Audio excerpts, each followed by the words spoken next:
Did you guys hear about the man that burned the Quran in Sweden? Well, you guys have to love Kuwaitis because they just printed 100,000 Qurans in Swedish. You could burn one Quran, but we will replace it with 100,000. Big L for Sweden, big W for Kuwait.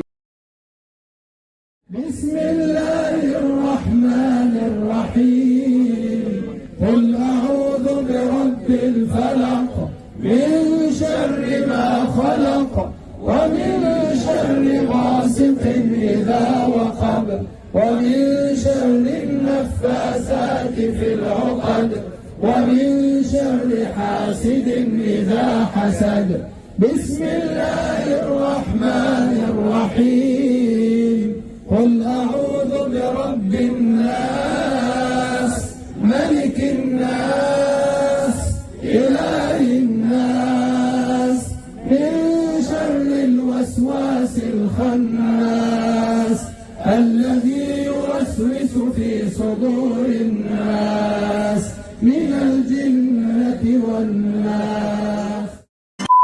Assalamu alaikum. I see you guys are enjoying my content, but you are not subscribed. Please consider subscribing and don't forget to like this video. Jazakallah khair. Now look, the Quran burner is rumored to be deported to Iraq, where he will face some charges, a trial, perhaps some consequences, I guess. I'm not too sure exactly about how true this is, but nonetheless, we say that, Allah will either guide him or deal with him. Allahu Alam. Now note that there's been a lot of backlash from Muslim majority countries against Sweden for, allowing this publicity stunt to take place. I mean, check out this motion where the UN adopts a resolution to condemn Quran burning. Now, of course, it's your usual culprits, France, UK, the US, Germany, some European countries there, voting against the motion. But in any case, a majority voted in favor of condemning this act. Even India backed Pakistan for condemning the Quran burning. And there's something you don't see every day. So Kuwait has responded with generating 10,000 copies of the Quran in the Swedish language. I mean, if you think about it really, it reminds me of the incident of 9/11, right? When, the enemies of Islam thought they could eliminate the light of Islam by slandering and lying about the religion, through the years of propaganda, by the media machine. And, the after effects of that were that so many people came to Islam just because it was headlined so prominently, even though it was, negative coverage about Islam and Muslims. Now, similarly, we find that because he himself, this Quran burner, thought that he had won over the Muslims by, burning the Quran, I think this is actually somewhat of a backfire move, because people once again really do their digging and research as to what is really going on. What is it about this book that makes people, defend and make their voices heard, right? Why the outcry? So I think people are curious enough to do some digging, and then, this is a way in which Islam is introduced to them, and they get to know what Islam and Muslims are about. And importantly, I would say that you wouldn't find any demographic, any type of people that would defend a religious text the way that the Muslims do.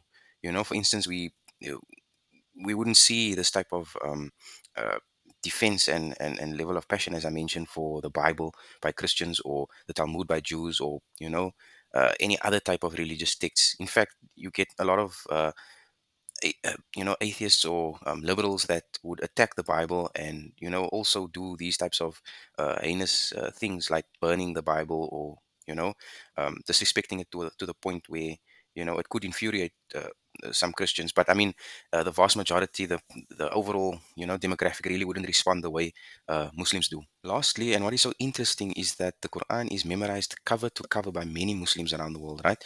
So these protesters in the clip here were reciting some chapters which I can guarantee you, right, almost 90% of Muslims would know by heart. So can we say that any other book is memorized in such a way and by so many people? I say that the Quran in of itself is a miracle, which it is known to be. It's not ridiculous. That's not ridiculous to say that. And in fact, if you think this is not from the Creator, Allah says in the Quran, then you come up with a Quran like it. Or you come up with 10 chapters like it. And it's reduced then to one chapter. The shortest chapter in the Quran is 3 verses, 3 sentences. How do you analyze that claim? Well, if you look at the time of the Arabs, and you look at non-Muslim academics, they will tell you that the Arabs at that time reached the pinnacle of eloquence in the Arabic language. And those Arabs who were the most eloquent in rhetoric, in rhymes and prose, they couldn't match the Quran. And even his enemies said that these are not the words of Muhammad. These are not the words of any man. These are not the words of any spirit. They said this is some sort of magic. They attributed a supernatural cause to the Quran, but they could not say that Muhammad could have come up with these words and we can better these words. And another miracle of this Quran that cannot be said for any other book is that if all the Bibles, if all the Talmuds, if all the Hindu scriptures, all the Buddhist scriptures, if all those books were thrown in the ocean, if all those people of those religions agreed, throw them all in the ocean, and then we Muslims, we threw all the Qur'ans in the ocean also. The Quran is the only one that in a matter of a day or two would be brought right back because it has been memorized from cover to cover. And on that note, guys, Jazakallah khair for tuning in. Please don't forget to like, share, and if it is that you enjoy my content, definitely subscribe. Jazakallah khair. Assalamu alaikum wa rahmatullahi wa barakatuh.